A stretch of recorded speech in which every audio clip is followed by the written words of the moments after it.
Alpro, wow, kao dodatak I sam po sebi. Dodaj wow u svaki doručak. Year to see that lag effect. So when the Federal Reserve makes a move on interest rates, it takes about 9 months in order to get that move in. Now we've had 8 rate hikes already going all the way back to last year. That takes, again, about 9 months to trickle in. So we should start to see those effects now, which is what's really concerned the Federal Reserve, because you had inflation go up in the last report and you had jobs come in very, very strong. And that is opposite of what they tried to do with those huge rate hikes last year. So that's what I'm looking for is how many more rate hikes he's indicating for this year. And what's really important here, a lot of people say this is all financial news, it's economics, I can't quite understand it. Why is it important for the American people to be paying attention to something like this? Because the Federal Reserve doesn't have, let's call it surgical tools to go in and fix certain areas of the economy. They have a blunt instrument like a big bat, and they whack the economy over the head in order to slow it down. So when you raise interest rates, you make money more expensive. Credit card rates are more expensive.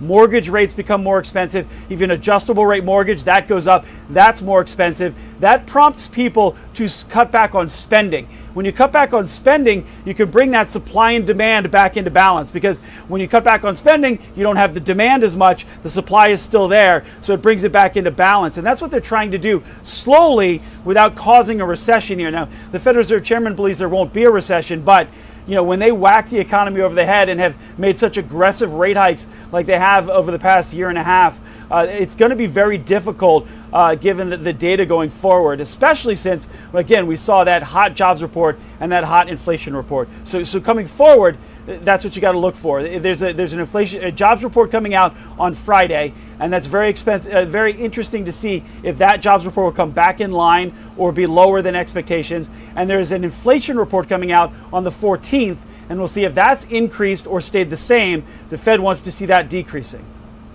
When Powell normally speaks, let's say after or right before an interest rate hike, it's usually fairly short. He doesn't have a lot to say. Is that what we expect today when he is testifying before Congress, or is it likely this is going to be just a little bit longer? No, this will be 2 hours plus of questions that he's getting. Now, his opening statement might be a little shorter because he wants to get into some of those questions, but senators on that committee have a lot of questions for him to answer, and they get down to the specifics. So we should get some detailed information, because you not only have the question, but you also have follow-ups to really pin him down. The Federal Reserve Chairman likes to be vague about what they generally want to do. The senators want him more specific about what they are going to do. All right, Edward Lawrence with Fox Business. As always, thank you so much for taking the time to break it down for us. Yeah, thanks, Josh. All right, everyone, you are taking a live look here at the Capitol building there in Washington, D.C. In just about 11 minutes, we do expect to hear from Fed Chairman Jerome Powell. He will testify before Congress. We know from just speaking there with Edward Lawrence that it does appear it could go on for about 2 hours or so. We'll bring all of that to you live, raw, and unfiltered right here on Live Now from Fox. Let's head to our last 2-minute commercial break of the hour, and on the other side, we'll get back into those headlines. You're watching Live Now from Fox.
Welcome back. Here on Live Now from Fox. Prosecutors say the ice cream man wanted revenge when he shot 6 innocent people, and the defense attorneys say he never shot anyone. An ice cream man accused of shooting 6 men in a case of mistaken identity now on trial in Tampa. Michael Keatley, seen right there, is charged with murder in the deaths of 2 of those men. It's the second trial for Keatley after the first one ended with a deadlocked jury, causing a mistrial 3 years ago. Monday, prosecutors began presenting their case to a new jury. During the opening statements, prosecutor Jennifer Johnson said that Keatley was obsessed with revenge and would stop at nothing to get it. Our Fox 13 Tampa team has more on what happened in the courtroom. Michael Keatley, prosecutors say, was obsessed with revenge. Obsession with getting revenge is what was on the defendant's mind the early morning hours of November 25th of 2010. The once friendly ice cream man from Ruskin, they say, suddenly turned into a vigilante killer. When he shot and killed 2 innocent victims, 2 brothers. Keatley is accused of a horrific shooting spree that left 2 brothers dead and 4 others severely injured in a case of mistaken identity. Prosecutors say on Thanksgiving Day in 2010, Keatley was out for revenge after he had been robbed and shot during an ice cream route. But they say he targeted the wrong men. Prosecutors say Keatley learned through his own investigation that a man nicknamed Creeper was responsible for robbing him and decided to take lethal action. That's when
se svaki dan, cijeli dan i osvoji brutalne nagrade. Risk utrke. Risk Casino. All right, take a live look here over in Washington, D.C. That is where Federal Reserve Chairman Jerome Powell, seen right there, is going to be in the spotlight this week. He's facing scrutiny over the bank's task here to fight inflation with the sharpest interest rate increases since back in the 1980s without tipping the U.S. economy into a recession. Powell is slated to appear before the Senate Banking Committee today, here in just about 1 minute, and before the House Financial Services Committee a day later as part of his semi-annual testimony on monetary policy. It looks like this is about to get underway any moment now, so we will make sure to bring you those comments live, raw, and unfiltered. Central bankers are in the midst of the most aggressive campaign since the 1980s to crush persistently high inflation. Although the consumer price index has slowly fallen from a high of 9.1% notched in June, it does remain about 3 times higher than the pre-pandemic level. Markets are closely watching Powell for clues over what comes next in the Fed's inflation fight, including how much higher officials plan to raise rates and what they need to see before stopping those increases. Officials voted in February last month to raise the benchmark interest rate a 1/4 percentage point to a range of 4.5% to 4.75% and signaled that a, quote, couple more increases are on the table this year. That followed a 1/2 point increase at their December meeting and 4 consecutive 75 basis point moves prior to that.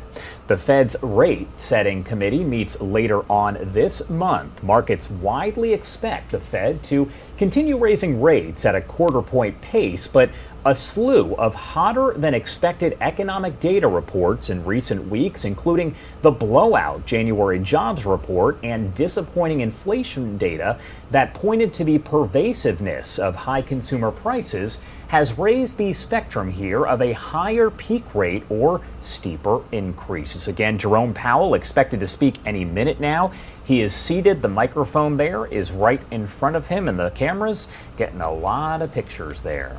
The Labor Department did report back in February that the Consumer Price Index rose 0.5% in January, the most in 3 months.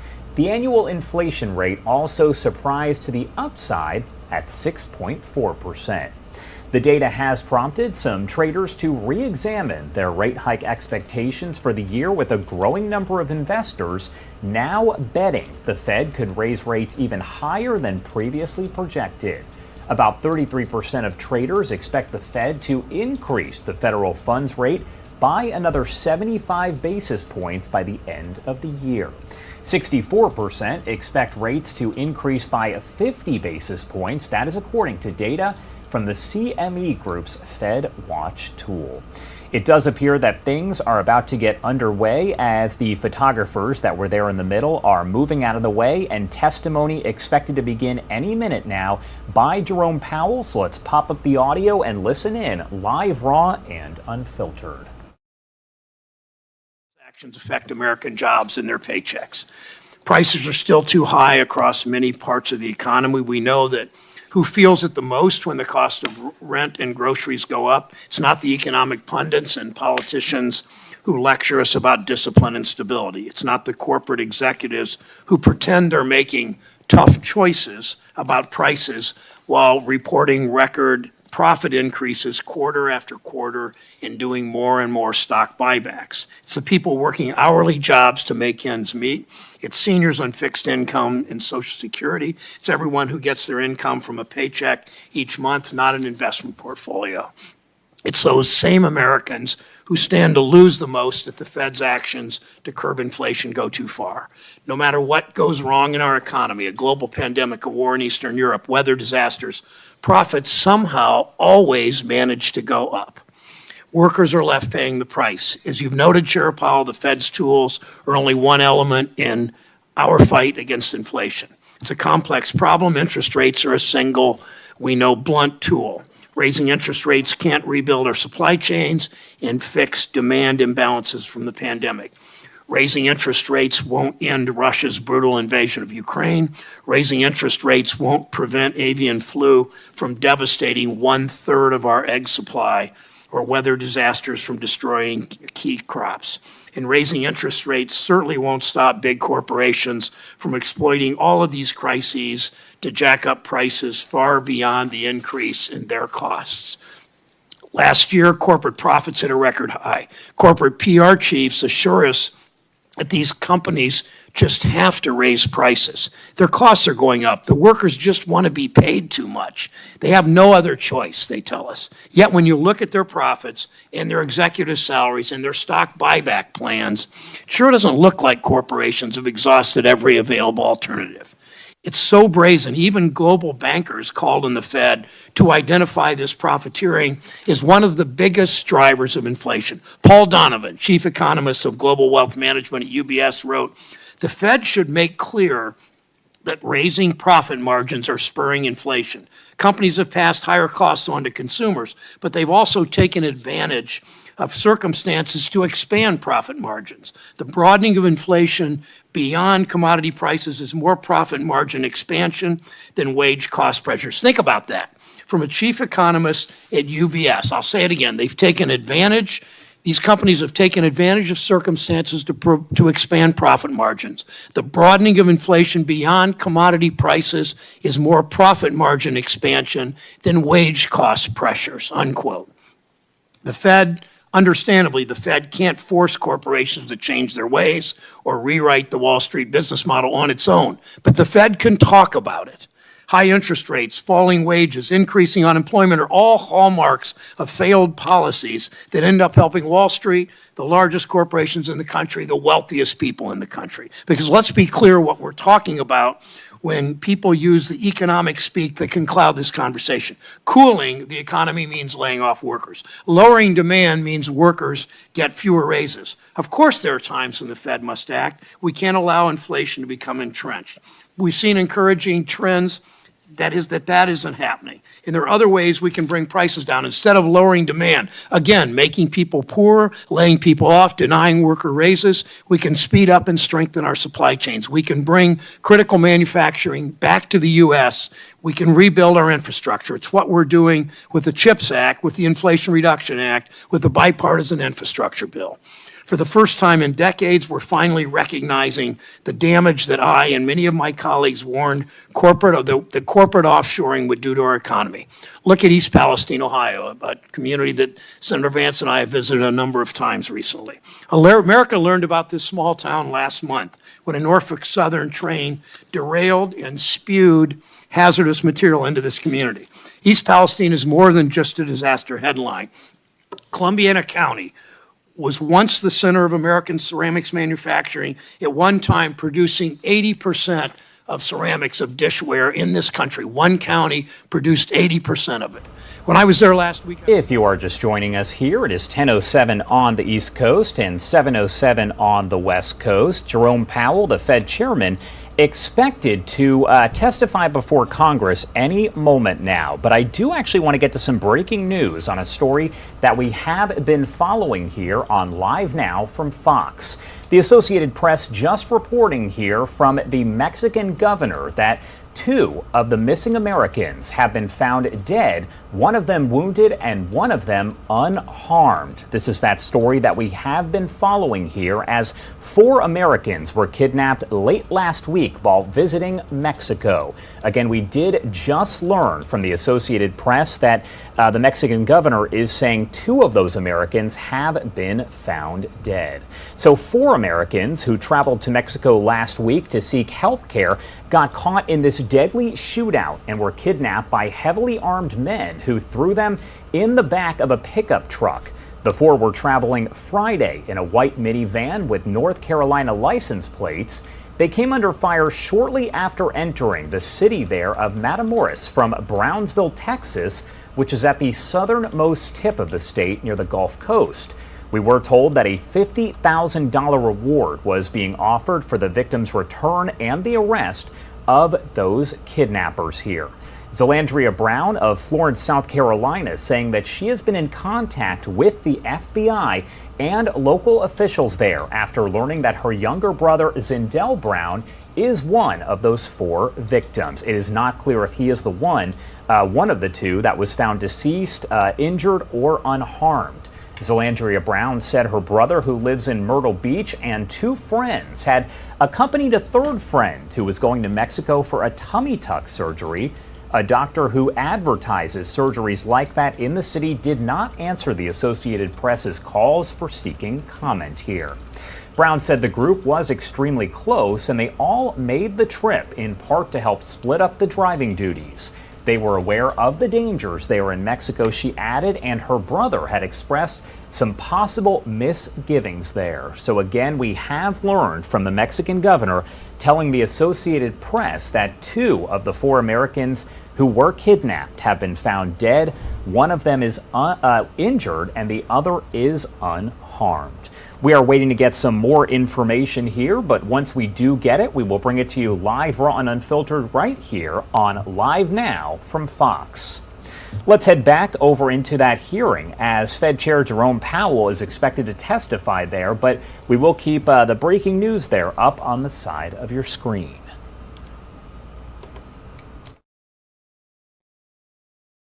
Chairman Powell, sitting here looking at my prepared remarks, thinking about, there's an opening coming where Vice Chairman Brainer's moving on. I think it's really important for us to make sure that all the information that we need in order to make a good decision on the next nom that we have in a timely fashion. So I would really implore the chair to make sure that happens, that every question, every questionnaire that is asked from the person, we get.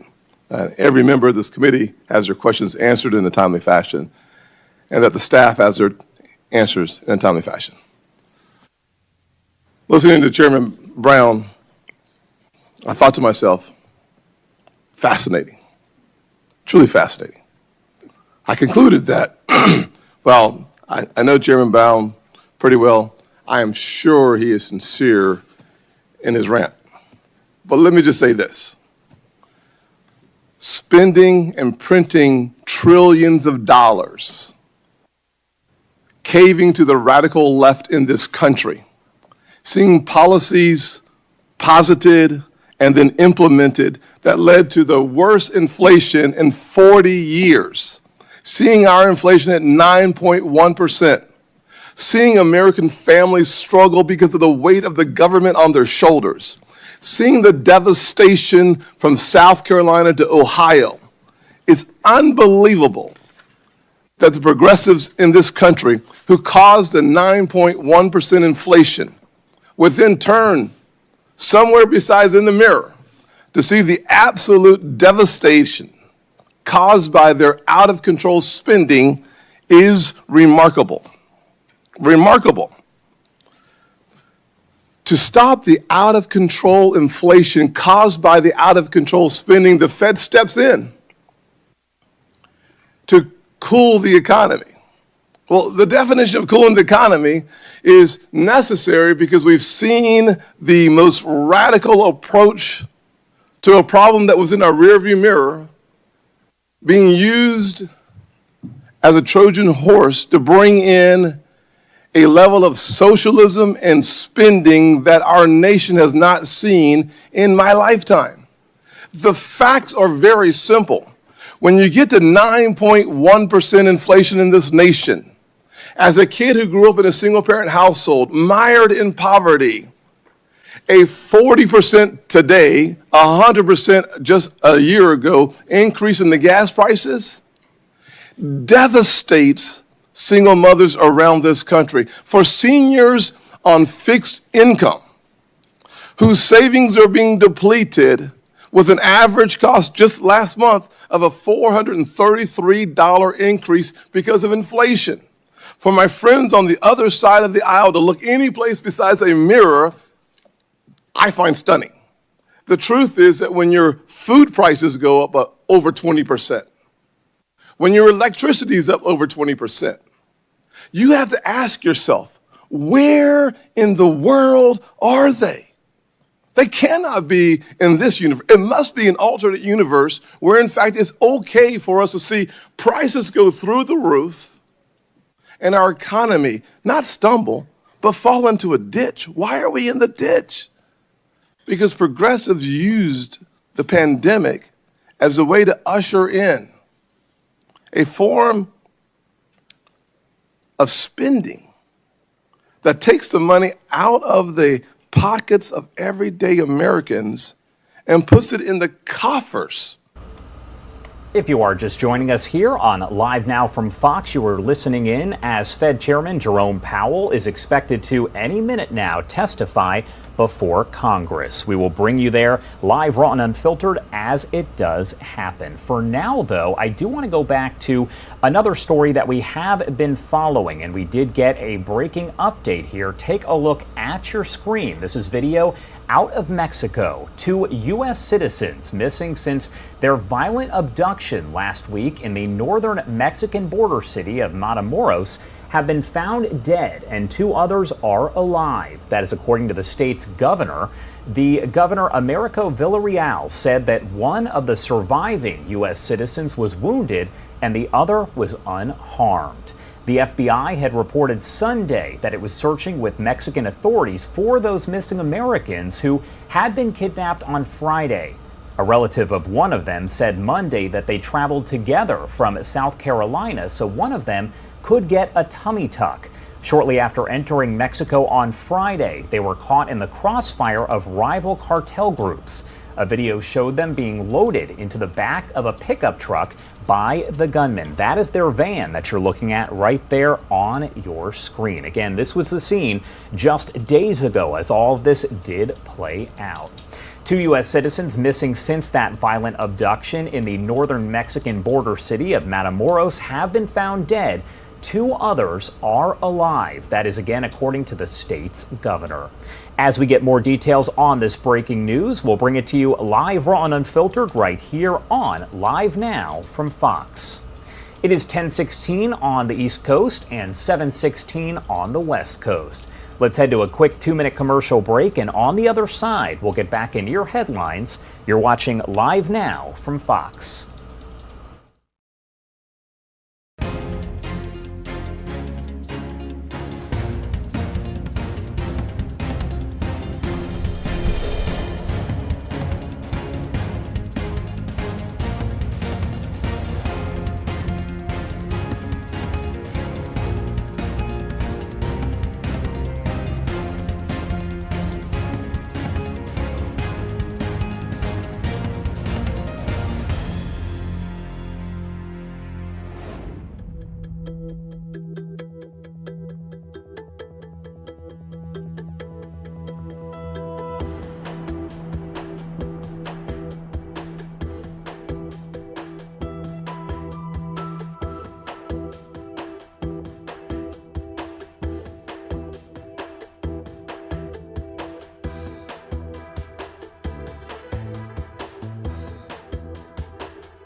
All right, everyone, welcome back here on Live Now from Fox, 1018 on the East Coast and 718 on the West Coast.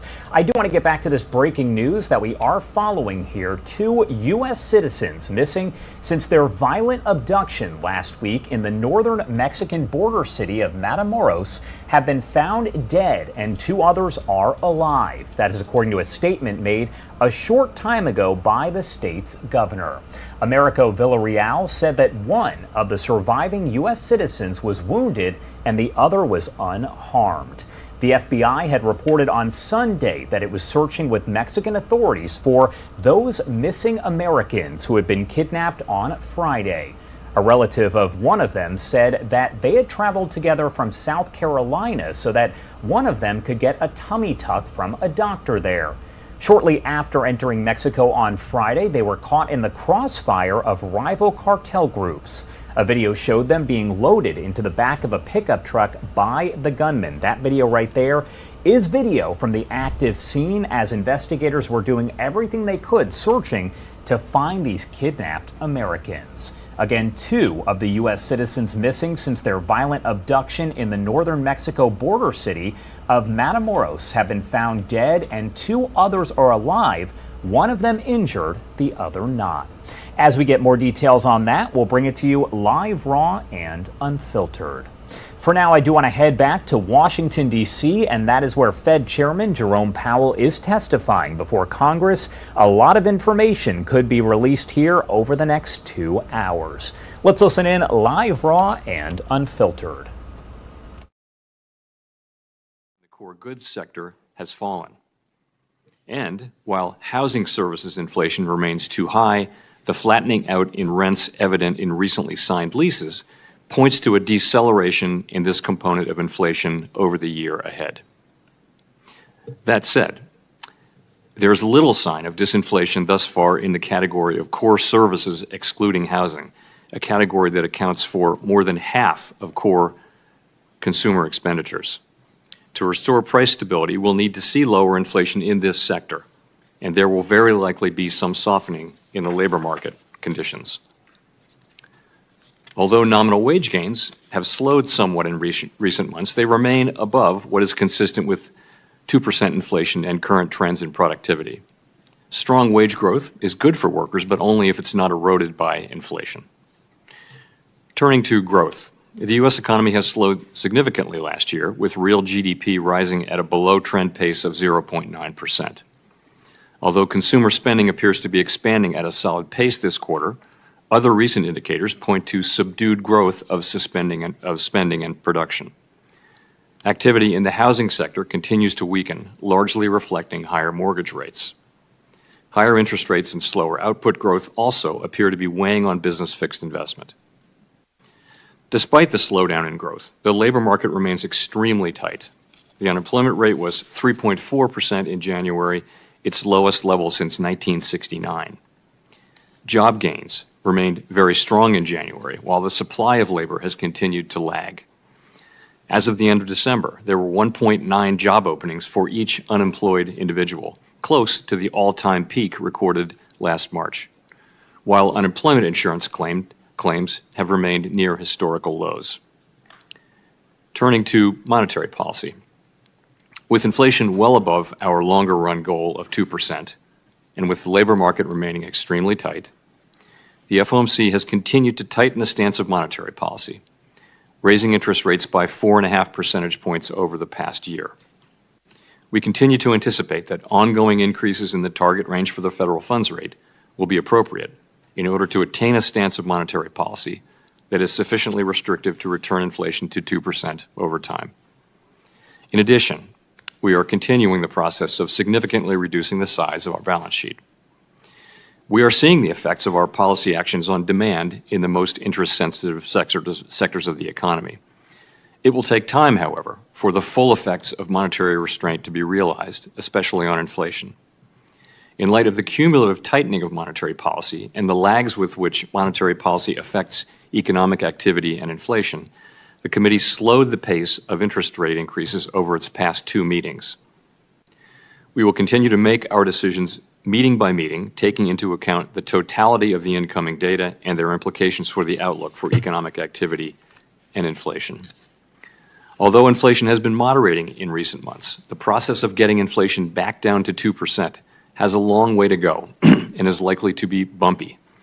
As I mentioned, the latest economic data have come in stronger than expected, which suggests that the ultimate level of interest rates is likely to be higher than previously anticipated. If the totality of the data were to indicate that faster tightening is warranted, we'd be prepared to increase the pace of rate hikes. Restoring price stability will likely require that we maintain a restrictive stance of monetary policy for some time. Our overarching focus is using our tools to bring inflation back down to our 2% goal and to keep longer-term inflation expectations well anchored. Restoring price stability is essential to set the stage for achieving maximum employment and stable prices over the longer run. The historical record cautions strongly against prematurely loosening policy. We will stay the course until the job is done. To conclude, we understand that our actions affect communities, families, and businesses across the country. Everything we do is in service to our public mission. At the Federal Reserve, we will do everything we can to achieve our maximum employment and price stability goals. Thank you. I look forward to your questions. Thank you, Mr. Chair. There are 23 of us on this committee. Almost everyone will be here today.